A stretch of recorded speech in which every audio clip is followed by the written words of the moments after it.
अस्सलाम वालेकुम। आज हम नया टॉपिक स्टार्ट करने वाले हैं।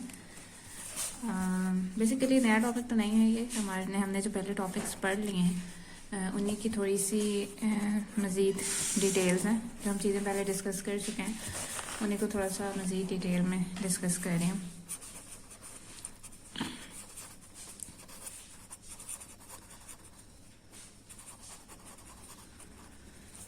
Identical particle and symmetry requirements, क्योंकि बार बार हम जिक्र कर रहे हैं कि हम आइडेंटिकल पार्टिकल्स को स्टडी कर रहे हैं, तो अब हमने देखते हैं कि ये क्या है। बेसिकली अगर आपके पास, आप सबसे पहले गैस कंसिडर करें जिसके अंदर n आइडेंटिकल स्ट्रक्चरलेस पार्टिकल्स हैं, मतलब जिनका कोई स्ट्रक्चर नहीं है, और उनको आपने किसी कंटेनर में बंद किया है जिसका वॉल्यूम v है। तो अगर आप उनके कोऑर्डिनेट्स को क्यू आई से रिप्रेजेंट करें, मतलब आई से मुराद कोई भी ith पार्टिकल है जिसके कोऑर्डिनेट्स हैं, और हमने ये जो कोऑर्डिनेट्स हैं ये हमारे पास बेसिकली इट डिपेंड्स कि आप क्या क्या चीज़ें डिफाइन करना चाह रहे हैं, क्या क्या चीज़ें एसोसिएट करना चाह रहे हैं विद द पार्टिकल। एक तो इसमें आपके पास 3 डायमेंशन कार्टेशियन पोजीशन कोऑर्डिनेट्स हो सकते हैं, उसका स्पिन कोऑर्डिनेट्स हो सकते हैं, कुछ भी हो सकते हैं। इसी तरह हम सपोज करते हैं कि एस आई जो है वो हमारे पास एक इंडेक्स है जो लेबल कर रहा है possible quantum state of the single particle. ठीक है, तो एक सिंगल पार्टिकल की कितनी पॉसिबल क्वांटम स्टेट्स हो सकती हैं, और हर वैल्यू जो है एस आई की वो आपके पास करस्पॉन्ड कर रही है to a specification of the 3 momentum components of the particle.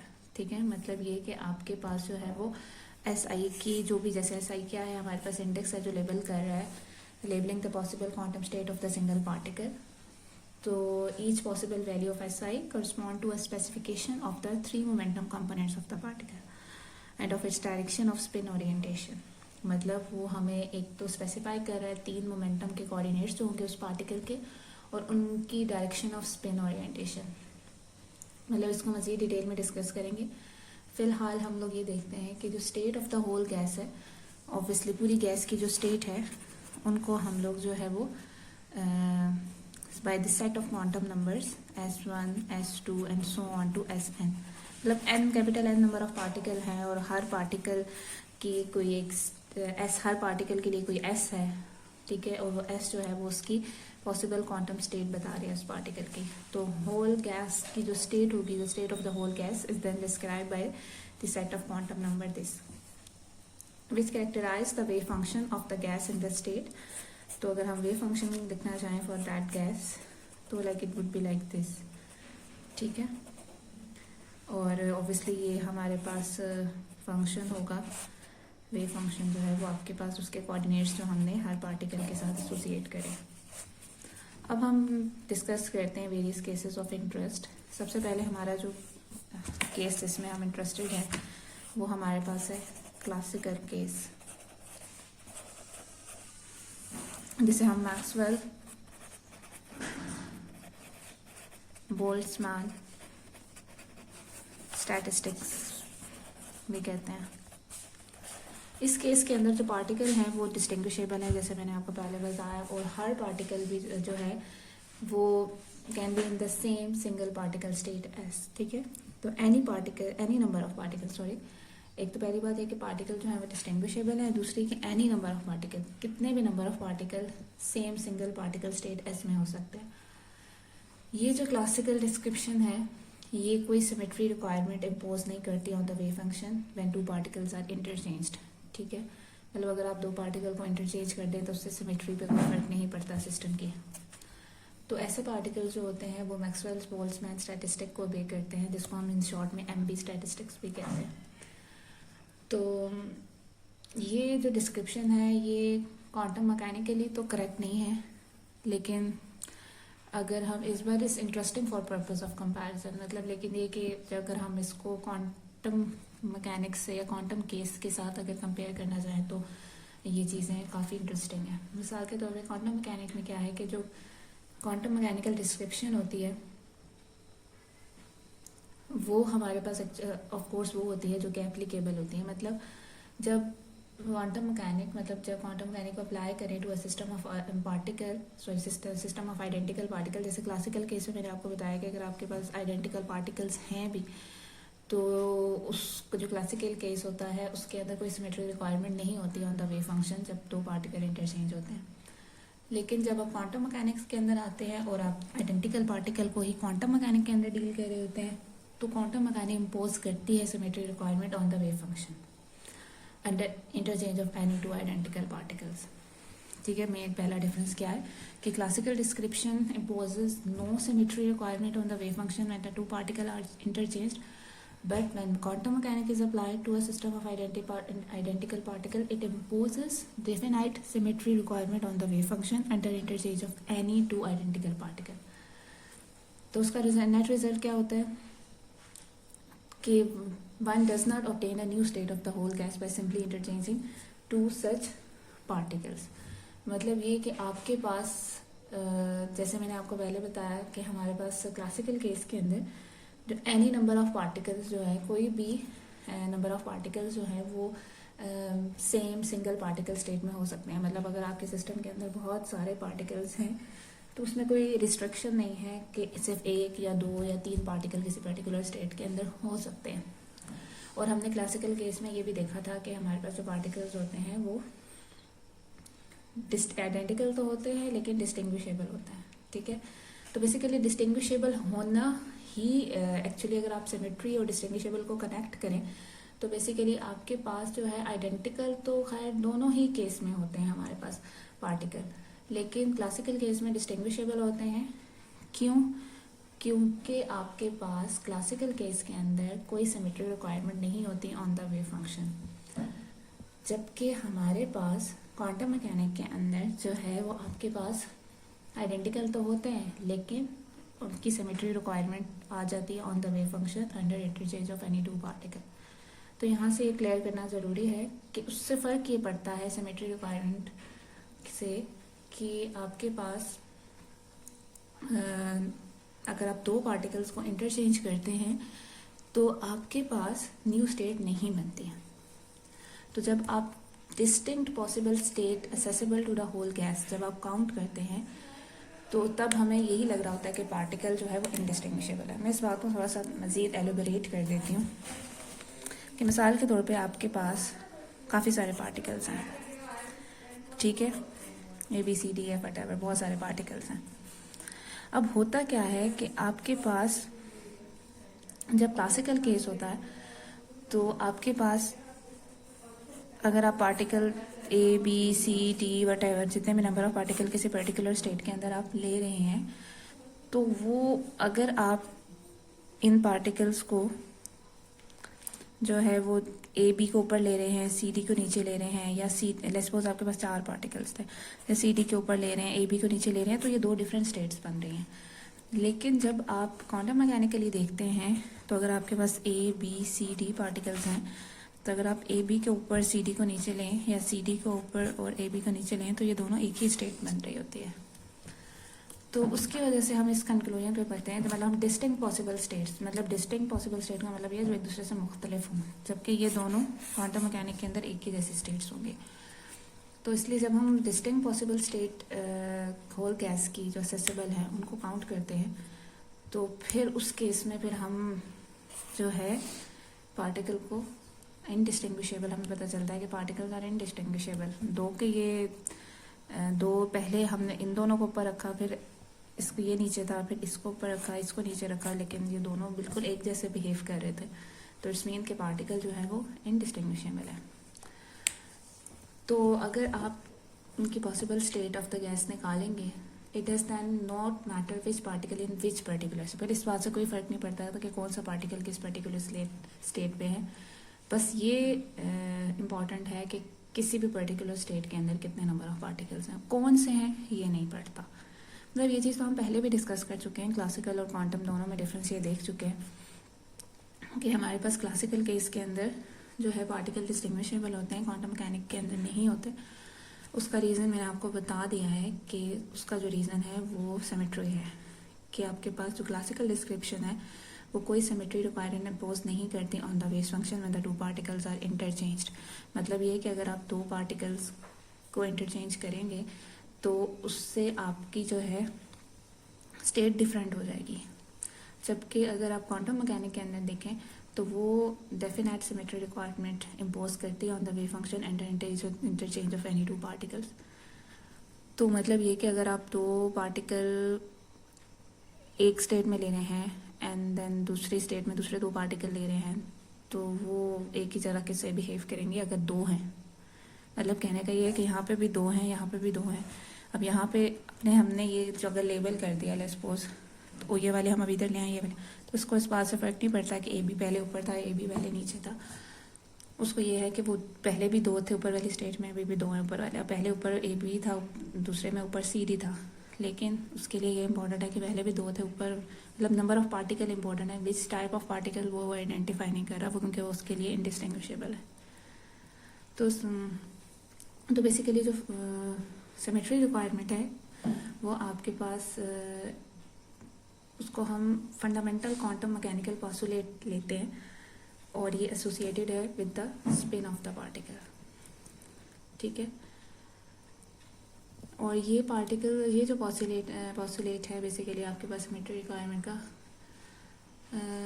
जो है डिराइव इसको पहले जो है वो पॉली ने किया था, और we derive from a much more profound point of view which examine the requirement or a consistent description of the particle in terms of quantum field theory। मतलब इसका बहुत ज़्यादा डिटेल आगे आपके पास क्वांटम मैकेनिक्स से इसका बहुत ज़्यादा लिंक है, और ये बेसिकली क्वांटम फील्ड थ्योरी के अंदर जो है ना वो इसका ज़्यादा यूज़ होता है। तो बेसिकली आपके पास जैसे मैंने आपको बताया कि जो आपके पास सिमेट्री रिक्वायरमेंट है ये फंडामेंटल मैकेनिकल पोस्टुलेट है, और ये आपके पास कनेक्ट कर रहा है with the spin off particle. तो आपके पास दो पॉसिबल केस अराइज होते हैं। पहला ये कि the particle have integral spin and the particle have half integral spin, ठीक है। तो पार्टिकल विद इंटीग्रल स्पिन जो होती है वो बोस-आइंस्टाइन स्टैटिस्टिक है, और उसमें आपके पास क्या होता है कि each particle has total spin angular momentum in unit of h cut which is integral of 0, 1, 2, जिसमें आप हीलियम 4 एटम या फोटोन की एग्जांपल ले सकते हैं। और thus the fundamental quantum mechanical symmetry requirement is that the total wave function be symmetric. मतलब अगर आप पार्टिकल विद इंटीग्रल स्पिन ले रहे हैं, बोस-आइंस्टाइन स्टैटिस्टिक कंसिडर कर रहे हैं, तो वो ये रिक्वायरमेंट है उसकी कि आपके पास जो टोटल वेव फंक्शन है सिस्टम का वो सिमेट्रिकल होना चाहिए। सिमेट्रिकल होने का मतलब ये है कि अगर आप दो पार्टिकल की पोजीशन को इंटरचेंज करें तो वेव फंक्शन सेम रहे, वो सिमेट्रिक वेव फंक्शन होता है। और वो इंटरचेंज जो है वो अब बेसिकली आपके पास जो वेव फंक्शन होता है नॉर्मली उस वेव फंक्शन के दो पार्ट्स होते हैं, एक स्पिन, अगर इट डिपेंड्स, लेकिन नॉर्मली जो दो यूजुअल जो पार्ट्स होते हैं वो स्पेशल एंड स्पिन पार्ट होता है। मतलब जैसे हमने पहले कोऑर्डिनेट्स देखे थे ना, एक हमने चीज़ें जिन पे डिपेंड करें, एक हमने स्पेशल का मतलब ये होता है कि स्पेस में उनकी पोजीशन किन कोऑर्डिनेट की रिस्पेक्ट से आप डिफाइन कर रहे हैं, और स्पिन कोऑर्डिनेट्स होते हैं। तो अगर आपके पास वेव फंक्शन है इस तरह, तो अगर आप कोई भी दो पार्टिकल इंटरचेंज कर लें तो वेव फंक्शन सेम रहेगा। तो बेसिकली आपके पास इसका मतलब ये है कि अगर आप इंटरचेंज कर रहे हैं दो पार्टिकल को तो वो कोई new state of the whole gas नहीं बना रही। तो इसलिए हमारे पास मतलब दो पार्टिकल को इंटरचेंज करने से कोई नई स्टेट नहीं बन जाती है, वही बात जो हमने अभी पहले की है। तो देयरफॉर भी हम लोग कंसीडर करते हैं पार्टिकल को जनरली इनडिस्टिंग्विशेबल जब हम उनकी distinct state of the gas निकाल रहे होते हैं, काउंट कर रहे होते हैं। तो ये बोस-आइंस्टाइन स्टैटिस्टिक में आपने ये बात नोट रखनी है कि कोई रिस्ट्रिक्शन नहीं है कि कितने नंबर ऑफ पार्टिकल एक सिंगल पार्टिकल स्टेट एस के अंदर हो सकते हैं। तो जो पार्टिकल सेटिस्फाई कर रहे हो सिमेट्री रिक्वायरमेंट जो भी मैंने आपको बताई है, तो ये बोस-आइंस्टाइन स्टैटिस्टिक को या BE स्टैटिस्टिक को ओबे करेंगे और इनको हम बोसॉन्स कहेंगे। और जो पार्टिकल हाफ इंटीग्रल स्पिन से हैं, जो फर्मी-डायराक स्टैटिस्टिक को ओबे करते हैं, और ये उन पे एप्लीकेबल होती है जिन पार्टिकल की टोटल स्पिन एंगुलर मोमेंटम जो है measured in term of units h cut which is half integral 1/2, 3/2। इसकी एग्जांपल आप हीलियम 3 एटम ले सकते हैं या इलेक्ट्रॉन ले सकते हैं। तो इन केस में जो fundamental quantum mechanical symmetry requirement है वो ये है कि total wave function must be anti symmetric. मतलब ये कि अगर आप दो पार्टिकल की पोजीशन को इंटरचेंज करेंगे तो आपके पास जो है वो जैसे लेट्स सपोज आपके पास QJ एंड QI कोई दो पार्टिकल्स हैं, अगर इनकी पोजीशन को इंटरचेंज करेंगे तो वेव फंक्शन के साइन में चेंज आएगा। तो अगेन वेव फंक्शन के तो साइन में चेंज आता है क्योंकि वेव फंक्शन एंटी सिमेट्रिक हो जाता है अगर आप चेंज करते हैं। एंटी सिमेट्रिक वेव फंक्शन का यही मतलब है कि अगर आप जो साइन है वो चेंज हो जाता है under interchange of any two particle. लेकिन interchange of any two particle does not lead to a new, लेकिन उसका ये मतलब कतन नहीं है कि वो कोई नई स्टेट बना रहा है। ठीक है, इंटरचेंज ऑफ टू पार्टिकल से वेव फंक्शन सिमेट्रिक या एंटी सिमेट्रिक दोनों केस में ये चीज़ कॉमन है कि क्योंकि देखें जैसे मैंने स्टार्ट में बताया कि क्वांटम मैकेनिक में वेव फंक्शन की सिमेट्री रिक्वायरमेंट्स होती हैं। वेव फंक्शन सिमेट्री रिक्वायरमेंट का मतलब ये है कि वेव फंक्शन दो टाइप के हो सकते हैं, सिमेट्रिक और एंटी सिमेट्रिक। सिमेट्रिक बोसॉन्स के लिए, एंटी सिमेट्रिक फर्मियंस के लिए। बोसॉन के लिए अगर आप दो पार्टिकल की पोजीशन को इंटरचेंज करेंगे तो वेव फंक्शन सेम रहेगा, और अगर आप फर्मियंस में उनके वेव फंक्शन एंटी सिमेट्रिक होते हैं तो अगर दो पार्टिकल की पोजीशन को इंटरचेंज करेंगे तो पार्टिकल का वेव फंक्शन के साइन चेंज हो जाएगा। लेकिन साइन चेंज होने का तो ये मतलब नहीं है कि कोई नई स्टेट बन जाएगी। दोनों में जो चीज़ कॉमन है वो ये है कि interchange of two particle does not lead to a new state of the gas. Hence, the particle must again be considered as generally indistinguishable जब हम काउंट कर रहे हो distinct state of the gas. लेकिन चेंज ऑफ साइन का फिर क्या मकसद है इस केस में? चेंज ऑफ साइन जो है, जो हमने अभी यहाँ पे देखा है, एक एडिशनल कॉन्सिक्वेंस उसका होता है। जैसे मिसाल के तौर पे कोई दो पार्टिकल हैं आई एन जे, और अगर वो सेम पार्टिकल स्टेट एस के अंदर हैं, ठीक है, दोनों किसी स्टेट एस के अंदर हैं आई एन जे, और आप उनको इंटरचेंज कहते हैं, तो ऑब्वियसली अगर वो एक सेम जो है वो स्टेट के अंदर हैं और अगर आप उनके इंटरचेंज कर लें तो वी वुड एक्सपेक्ट कि सपोज मिसाल के तौर पे ये आपके पास है एंड देन आपने उनको चेंज किया, ठीक है, क्यू आई एंड क्यू जे कर दिया। लेकिन हमें जो सिमेट्री रिक्वायरमेंट है यहाँ से तो हमें ये लग रहा है कि ऑब्वियसली अगर हमने जो है वो पोजीशन को इंटरचेंज कर दिया है, दो पार्टिकल्स को आपस में इंटरचेंज कर दिया है, तो वेव फंक्शन में सिर्फ यही फ़र्क आना चाहिए, मतलब कि ठीक है ये एक जो एक पोजीशन पे था उसने इंटरचेंज कर दिया। लेकिन जो हमारे पास सिमेट्री रिक्वायरमेंट है वो तो हमें ये कह रही है कि ये होना चाहिए, साइन में फ़र्क आना चाहिए। तो अगर हम इन दोनों को कंसीडर करें, एक हमारे पास ये फंडामेंटल सिमेट्री रिक्वायरमेंट है, इसको भी वैलिड होना चाहिए, और इस वाली चीज़ को भी अगर हम देखें तो ये दोनों हमें मिलके ये बताते हैं कि साई इज इक्वल टू 0, मतलब अगर आप इन्हें ऐड कर लें तो साई इज इक्वल टू 0। तो मीन कि जब आई और जे, ये कब होगा? जब आई और जे दोनों सेम स्टेट एस में होंगे। तो इसका क्या मतलब हुआ? इसका मतलब ये हुआ कि फर्मी डायराक केस में कोई भी ऐसी स्टेट ऑफ द गैस नहीं होती जिसमें दो या दो से ज़्यादा particle same single particle state में हो, और इसे हम कहते हैं पॉली एक्सक्लूजन प्रिंसिपल, ठीक है। तो दो या दो से ज़्यादा particle same single particle state में हो, तो इसलिए हमारे पास क्या है? Poly exclusion principle. और जब हम डिस्टिंक्ट, ये डिफरेंस आ जाता है बोसॉन और फर्मियन, बोस आइंस्टाइन में और फर्मी डायराक में। और जब हम distinct state of the gas count करते हैं इस केस में, तो हमें एक चीज़, ये रिस्ट्रिक्शन हमें जहन में रखनी है। जो पिछले केस में कोई रिस्ट्रिक्शन नहीं थी, बोस आइंस्टाइन में कितने भी नंबर ऑफ पार्टिकल किसी स्टेट में हो सकते थे, लेकिन इस केस में ये रिस्ट्रिक्शन है कि कोई भी वन से ज़्यादा पार्टिकल किसी एक सिंगल पार्टिकल स्टेट में नहीं हो सकते। तो वो पार्टिकल जो कि एंटी सिमेट्रिक रिक्वायरमेंट को सेटिस्फाई करते हैं वो फर्मी डायराक स्टैटिस्टिक को बे करते हैं, जिसको हम एफटी स्टैटिस्टिक भी कहते हैं, और ऐसे पार्टिकल्स को हम फर्मियंस कहते हैं। ओके, अब हम कुछ एग्जांपल लेते हैं जो हमें ज़्यादा हेल्प आउट करेंगे कि किस तरीके से, मतलब हमें, मतलब these general ideas must clear, जो कुछ अब अभी हमने पढ़ा है उसको ज़्यादा क्लियर करने के लिए। अब इसी तरह आप एक गैस ले लें जिसके अंदर सिर्फ दो पार्टिकल हैं, जिसको हम ए और बी कहते हैं। तो अगर तीन क्वांटम स्टेट्स हैं, सपोज ऐसे इक्वल टू 1 2 3, तो आपने अगर total number of possible state of whole gas की निकालनी है, तो पहले तो आप ये पूछेंगे कि हम कितने डिफरेंट वे में दो पार्टिकल्स को इन 3 पॉसिबल क्वांटम स्टेट के अंदर देख सकते हैं। तो अगर आप मैक्सवेल्स बोल्ट्जमैन स्टैटिस्टिक देखेंगे तो अगर 1 2 3 आपके पास हैं तो दोनों पार्टिकल इसमें हो जाएंगे, अगर या दोनों पार्टिकल इसमें हो जाएं, या दोनों पार्टिकल इसमें हो जाएं, या एक इसमें एक इसमें एक इसमें, एक इसमें, फिर उसके बाद आपके पास एक ये इसमें, ये इसमें, ठीक है, फिर ये इसमें, ये इसमें, और फिर ये भी हो सकता है कि ये एक इसमें, एक इसमें। सॉरी, मैं नीचे लिख रही होती हूँ और अक्सर तो मैं मिस कर जाती हूँ कि कैमरे में क्या नज़र आ रहा है।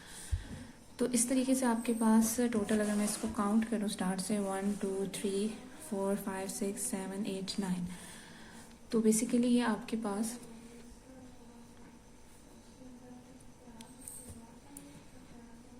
each of the two particle can be placed in any of the three states and there are total 3 square is equal to 9 possible state of the whole gas। अगर आप बहुत आइंस्टाइन स्टैटिस्टिक देखेंगे तो क्योंकि ये पार्टिकल इस case में indistinguishable है और कोई कितने भी नंबर ऑफ पार्टिकल किसी पर्टिकुलर स्टेट के अंदर आ सकते हैं, तो इंडिस्टिंग्विशेबल ये शो कर रही है, इंडिस्टिंग्विशेबल ये कहती है कि A is equal to B।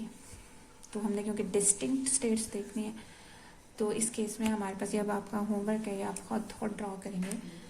तो आपके पास इस केस में टोटल 6 पॉसिबल स्टेट्स होंगी, जिसमें आपके पास जो है वो 3 स्टेट्स ऐसी होंगी जिसमें दोनों पार्टिकल 1 में होंगे, दोनों पार्टिकल 2 में होंगे, दोनों पार्टिकल 3 में होंगे, और बाकी 3 ऐसी होंगी कि एक 1 में है, एक 2 में है, फिर एक 1 में है, एक 3 में है, और एक 2 में है, और एक 3 में है।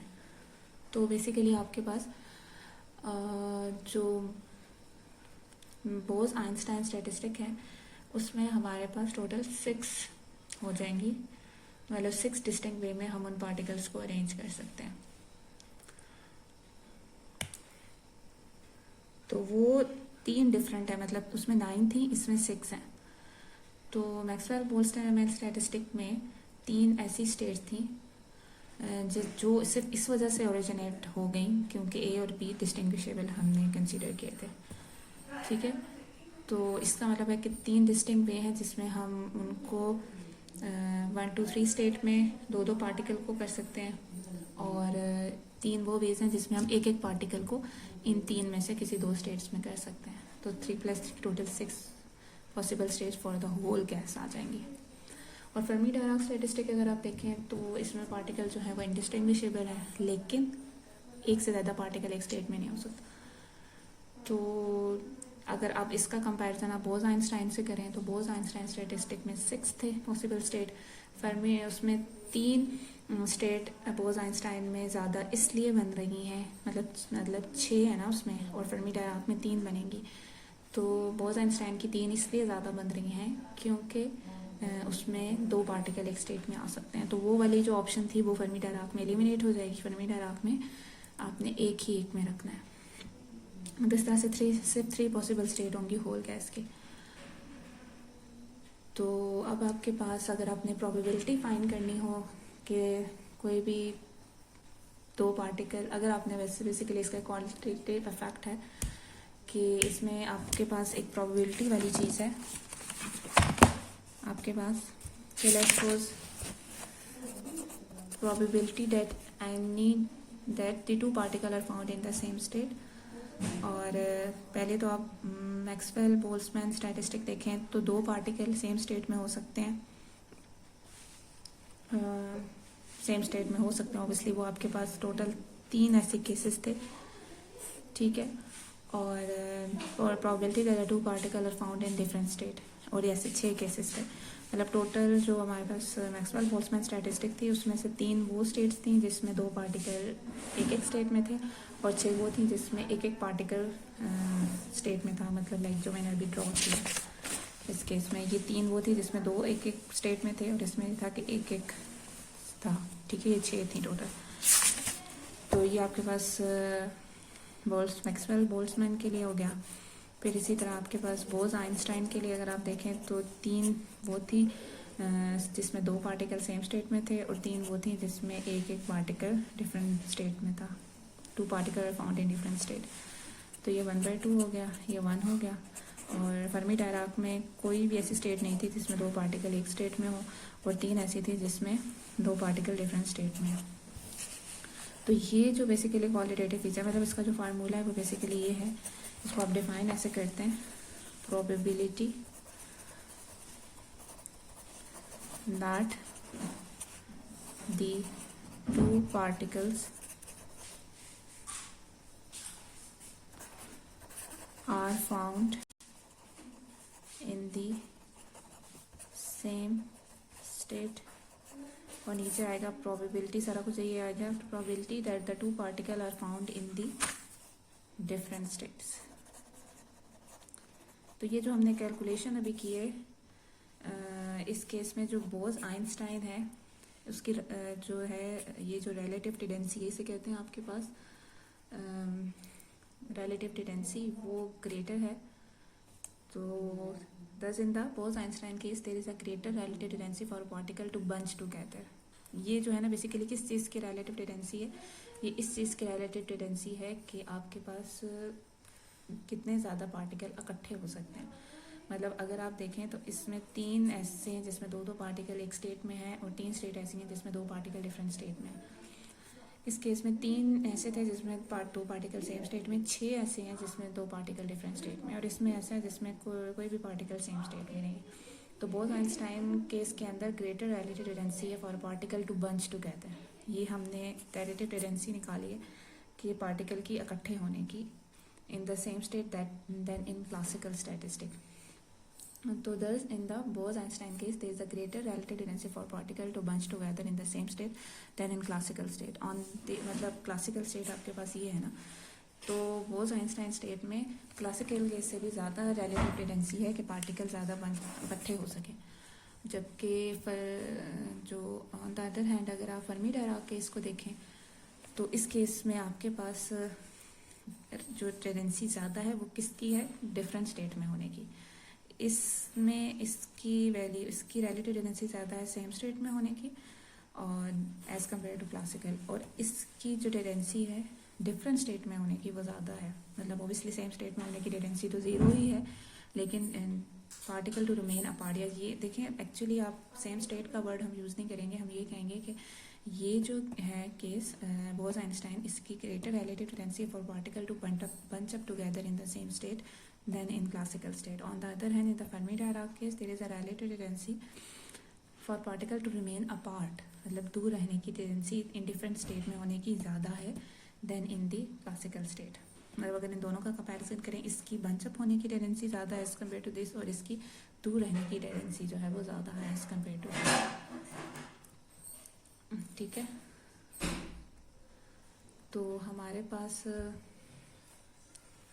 इसी तरह से हम एक और केस में हम डिस्कस कर लेते हैं। अगर हम वेव फंक्शन की टर्म में इसको डिस्कस करना चाहें तो ये सेम एग्जांपल हम लोग डिस्कस कर सकते हैं accurately in the term of the possible wave function for a whole gas.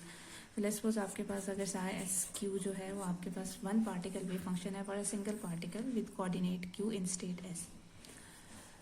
तो as before let psi be the wave function for the whole gas. Since the particles are non interacting, psi can be, क्योंकि हम अभी तक non interacting case ही देख रहे हैं, psi can be written as simply product of, अगर हमारे पास particle non interacting हो और एक सिस्टम के अंदर बहुत सारे पार्टिकल हों तो हम पूरे सिस्टम का जो वेव फंक्शन है वो इंडिविजुअल पार्टिकल के वेव फंक्शन के प्रोडक्ट की फॉर्म में लिख सकते हैं। ठीक है, तो as the particles are non interacting, psi can be written as the simple product of the single particle wave function और प्रॉपर लीनियर कम्बिनेशन। तो अगर हम मैक्सवेल बोल्ट्जमैन स्टैटिस्टिक देखेंगे, क्योंकि उसके अंदर कोई सिमेट्री रिक्वायरमेंट नहीं है on the wave function under particle interchange, तो आपके पास apart from normalisation a complete set of wave function for the gas are then 3x3 is equal to 9 functions of the form. मतलब आपके पास ये है, अभी हम वही वाला केस ले रहे हैं 2 पार्टिकल का, तो आपके पास साई आई क्यू ए एक पार्टिकल का वेव फंक्शन एंड दूसरे पार्टिकल का वेव फंक्शन। तो जो आई है वो हमारे पास 1 2, क्योंकि एस यहाँ पे जो हमारे पास ये सिंबल होता है ये स्टेट्स के लिए है ना, पॉसिबल स्टेट्स, दोनों के लिए जो पॉसिबल स्टेट्स हैं वो 1 2 3 1 2 3 हैं। तो ये हमारे पास तक हो जाएगा 3 × 3, क्योंकि इसका मतलब ये है कि आपके पास इन दोनों के मिलने से टोटल 9 कॉम्बिनेशंस बनेंगे, मतलब 9 डिफरेंट स्टेट्स बनेंगी। तो अगर आप बोल्ट्ज आइंस्टाइन स्टैटिस्टिक देखें उसमें हमारे पास ये कंडीशन है कि साई मस्ट बी सिमेट्रिक, मतलब under interchange of any 2 particle. ठीक है, तो अगर फ्रॉम द 9 वेव फंक्शन जो हमारे पास मैक्सवेल बोल्ट्जमैन स्टैटिस्टिक है उनको लिस्ट अप करें तो उसमें से सिर्फ 6 ऐसे हैं जो सिमेट्रिक हैं। ठीक है, सिमेट्रिक होने का मतलब ये है कि मतलब अगर आप दो जो है जो 6 वे फंक्शंस हैं उनमें से अगर आप 9 वे फंक्शन जो टोटल हैं उनमें अगर आप सिमेट्री चेक करें कि जिसमें दो पार्टिकल के पोजीशन इंटरचेंज करने से वे फंक्शन सेम रह रहे हैं ओवरऑल सिस्टम के, तो उन कॉम्बिनेशन में से 9 में से टोटल 6 ऐसे होंगे जो कि सिमेट्रिक होंगे। तो उसका मतलब ये हुआ कि अगर आप complete normalize and normalize set of distinct wave function are then the 3 function of the form, मतलब आपके पास एक इस तरह का है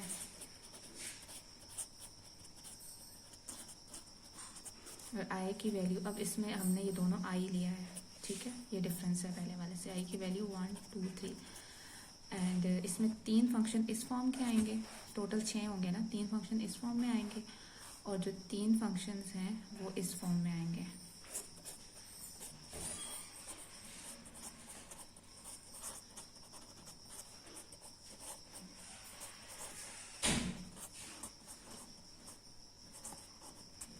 और इसमें कंडीशन ये है कि where j is greater than i, again i is equal to 1 2 3 and j is equal to 1 2 3, ठीक है। और अगर हम फर्मी डायराक स्टैटिस्टिक देखें तो उसमें हमारे पास साई के ऊपर ये रिस्ट्रिक्शन है कि साई को एंटीसिमेट्रिक होना चाहिए, मतलब under interchange of the two particle. तो जो हमारे पास 9 वे फंक्शन हमने लिस्ट किए थे अंडर द मैक्सवेल-बोल्ट्जमैन स्टैटिस्टिक के, सिर्फ 3, मतलब उसमें से 6 हमने देख लिए सिमेट्रिक हैं, तो 3 ही बचेंगे जो कि एंटी सिमेट्रिक होंगे। तो जो complete set of unnormalise distinct wave function होंगे 3 वे फंक्शन होंगे और उनकी फॉर्म क्या होगी, बेसिकली ये है।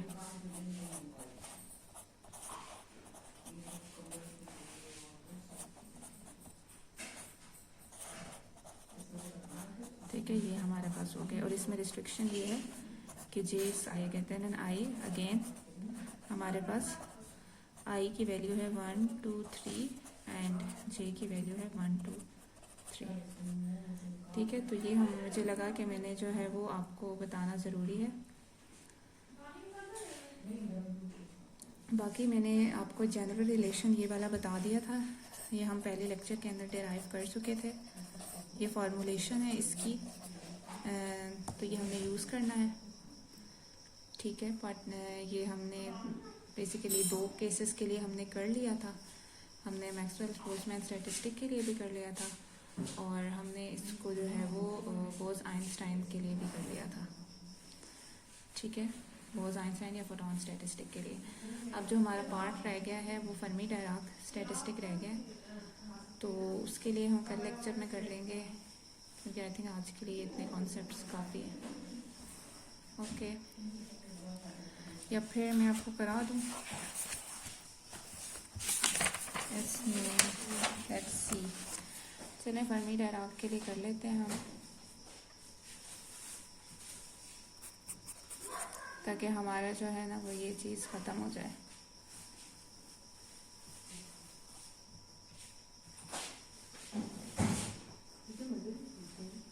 तो यहाँ पे हमारे पास ये सब चीज़ें हमने ओवरव्यू अच्छे से कर ली हैं और अब हम लोग जो है वो चले जाते हैं। अच्छा, मैंने उसका बोस-आइंस्टाइन डिस्ट्रीब्यूशन फंक्शन का मैंने लास्ट टाइम कहा था कि मैं ग्राफ से भी डिस्कस करूँगी, बीई डिस्ट्रीब्यूशन का। तो बेसिकली कुछ इस टाइप का इनका ग्राफ होता है। ई एनर्जी है आपके पास इनके एलिमेंट, एन एनर्जी आपके पास जो मैंने अभी आपको यहाँ पे लास्ट टाइम निकलवा के दिखाया था आपके पास, ठीक है। ये बोस-आइंस्टाइन डिस्ट्रीब्यूशन जिसमें आप डिफरेंट एनर्जी की वैल्यू ले रहे हैं। अब इसमें आपके पास बीटा आपको पता है जैसे 1/kBT है, इस मीन के टेम्परेचर चेंज करने से आपके पास ES वैल्यू पे फ़र्क पड़ेगा। तो for different value of different values के लिए, टी की डिफरेंट वैल्यू के लिए डिफरेंट वैल्यूज़ अगर आप लेते जाएं तो क्या फ़र्क पड़ेगा, ठीक है। तो हमारे पास जब हमने टी की वैल्यू को जब हम इस तरह का ग्राफ आता है आपके पास, ठीक है, तो जो आप टी की वैल्यू को बढ़ाते जाते हैं ये ग्राफ सेंटर से थोड़ा सा इस तरफ होता जाता है, ठीक है, और टी की वैल्यू को बढ़ाएंगे तो ये और थोड़ा सा इस तरह होता जाएगा। तो अब यहाँ पे अच्छा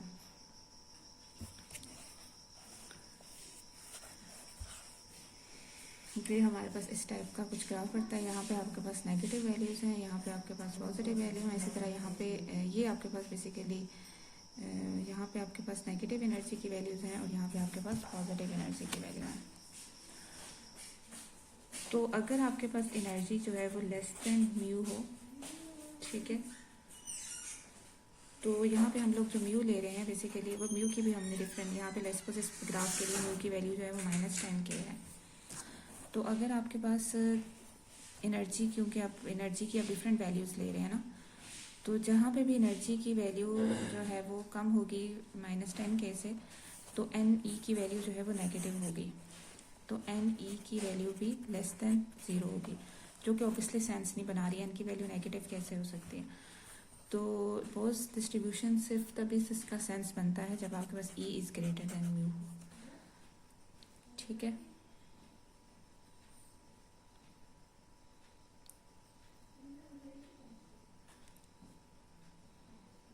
ओके, जो फर्मी डायराक स्टैटिस्टिक है, अब हमें पता है कि हमारे पास जो फर्मियॉन्स हैं उनकी हाफ इंटीजर स्पिन स्टैटिस्टिक होती है। मतलब 1 fermion can occupy each single particle state. इसका मतलब ये है कि नंबर या तो 0 होगा या 1 होगा। तो we can easily get some idea of about average number of particle by considering a very simple case of the system with just one particle state. In this case आपके पास जो ns हो जाएगा simple n e raised to power minus beta ns। obviously अगर आपके पास single particle state है तो आपके पास ये हो जाएगा, ठीक है। वैसे भी एवरेज निकालने का क्या तरीका होता है? n probability divided by this, मतलब इस तरीके से लिखते हैं। In this case the sum just have 2 terms. Obviously इस केस में जब आपका समीशन है उसकी सिर्फ 2 टर्म्स होंगी, क्योंकि n की वैल्यू या तो 0 हो सकती है या 1 हो सकती है। तो अगर आप समीशन ओपन करेंगे ns is equal to 0 1 e raised to power minus beta ns es, तो इसमें अगर आप 0 पुट करेंगे तो 1 आ जाएगा, और अगर आप 1 पुट करेंगे n की वैल्यू की raised to power minus beta es आ जाएगा। तो और अगर आप न्यूमरेटर की बात करें, ये तो डिनोमिनेटर का है ना, अगर आप न्यूमरेटर की बात करें तो अगर आप n को 0 पुट करेंगे तो ऊपर वाली टर्म 0 हो जाएगी, और अगर n को 1 पुट करेंगे ऊपर की value e raised to power minus beta es हो जाएगी। तो इस केस में हमारे पास जो है वो एवरेज नंबर ऑफ पार्टिकल्स जो है वो हो जाएंगे e raised to power minus beta es 1 plus e raised to power minus beta es। तो आपके पास बाकी e raised to power minus beta को कॉमन ले लें, es को कॉमन ले लें यहाँ से भी,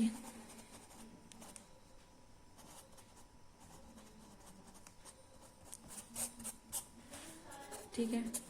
तो for a real system we have many single particle state and many particle. The expression for ns average in this case must satisfy the condition the number of particle is a constant, ठीक है। Average number of particle जो किसी भी particular state में उन सबका सम करें वो टोटल नंबर ऑफ पार्टिकल आ जाएंगे। और तो करेक्ट फार्मूला जो है वो जो इस कंडीशन को भी सेटिस्फाई करे वो हमारे पास ये है,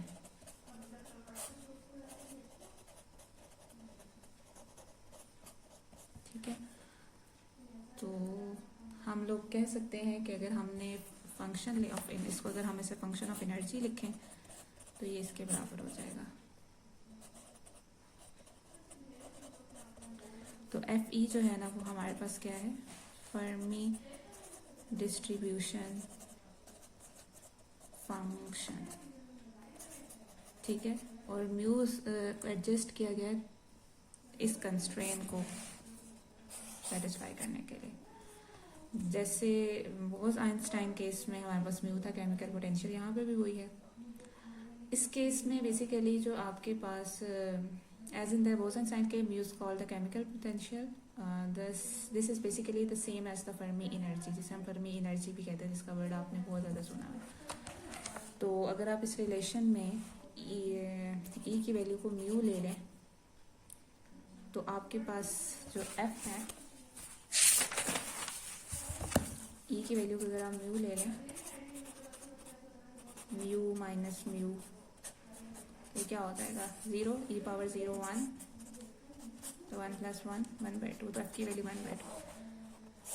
तो क्योंकि हम म्यू को फर्मी एनर्जी कह रहे हैं, तो इसमें का मतलब ये है कि जो f जो होती है बेसिकली वो हमें प्रोबेबिलिटी भी देता है। हम ये भी कह सकते हैं कि यह नंबर ऑफ पार्टिकल, जैसे हम एवरेज नंबर ऑफ पार्टिकल्स, तो ये हमारे पास कंडीशन है फॉर अ फर्मी एनर्जी। तो this is always true of the Fermi energy, मतलब इसको मैं आपको ग्राफ से भी फॉर्मी डिस्ट्रीब्यूशन के लिए ये हमेशा ट्रू होती है। For Fermi distribution it is always true. मतलब अगर आप FE/E का ग्राफ बनाएं एट डिफरेंट टेम्परेचर, तो आप ये देखेंगे कि जब T = 0 है तो ऐसा ग्राफ आएगा। इसका मतलब ये है, ये वाला जो लेवल है ना, ये E = EF है, मतलब म्यू, और ये टेम्परेचर T = 0 पे है, कि मतलब Fermi level is the highest occupied level. मतलब उससे पहले जो है, हम F को बेसिकली प्रोबेबिलिटी भी कहते हैं। Probability of finding the particle below the Fermi level is 1 and above the Fermi level is 0। लेकिन जो आप टेम्परेचर इंक्रीज करते हैं तो आपके पास ऐसे आ जाता है, मतलब बेसिकली मैंने गंदा कर दिया है, यूँ आ जाता है। मतलब जितने पार्टिकल, ये पार्टिकल यहाँ से रिड्यूस, बेसिकली इसका जो एरिया अंडर द कर्व है ना, ये आपको एवरेज नंबर ऑफ पार्टिकल देता है। तो जितने पार्टिकल यहाँ से रिड्यूस हो रहे हैं उतने पार्टिकल यहाँ जा रहे हैं, मतलब पार्टिकल इनफ एनर्जी गेन करके एक स्टेट से, मतलब फर्मी लेवल को क्रॉस करके बाहर जा रहे हैं। इस बात का ये मतलब होता है, ठीक है। यहाँ से कुछ पार्टिकल जो है वो एनर्जी गेन करके फर्मी लेवल से बाहर जा रहे हैं, लेकिन एट टेम्परेचर जनरली हमारे पास ये हमेशा ट्रू होता है फॉर एवरी वैल्यू। ये जो चीज़ है ये तो हमेशा ट्रू होती है। जब एनर्जी जो है वो फर्मी लेवल के बराबर होती है तो एफ की वैल्यू जो होती है वो हाफ होती है। लेकिन अगर T 0 हो जाए तो फिर हमारे पास ये वाला ग्राफ होता है, ठीक है। तो इसकी एक अदर, इनकी दोनों की जो है वो बोज़-आइंस्टाइन एंड फर्मी-डिराक का एक और डेरिवेशन भी है, वो हम उसका भी कल पार्ट करेंगे। फ़िलहाल के लिए इतना काफ़ी है जो हमने कर लिया। ओके, आज के लिए इतना काफ़ी है। Okay girls, see you.